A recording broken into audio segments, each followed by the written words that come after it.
হাফেজ ইচুর দিকে আঙুল দেখিয়ে বললে, এই এই লোকের বউকে গলা কাটা অবস্থায় কাল রাতে রেল লাইনে পাওয়া গিয়েছে।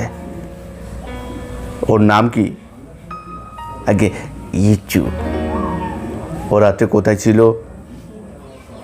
বাড়িতেই শুয়েছিল বাবু। বউয়ের স্বভাব চরিত্র কেমন? হাফেজ চুপ করে রইল। সে প্রবীণ লোক, গ্রামের মোড়ল, তার মুখ দিয়ে আর ওসব কথা বার হয় কেন?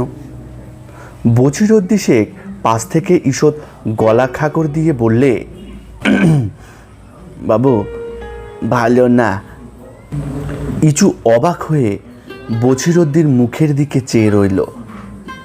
নিমির স্বভাব চরিত্র ভালো ছিল না? কই, একদিনও তো সে কিছু জানে না। সে নিমির স্বামী, সেই কেবল জানে না, আর সবাই জানে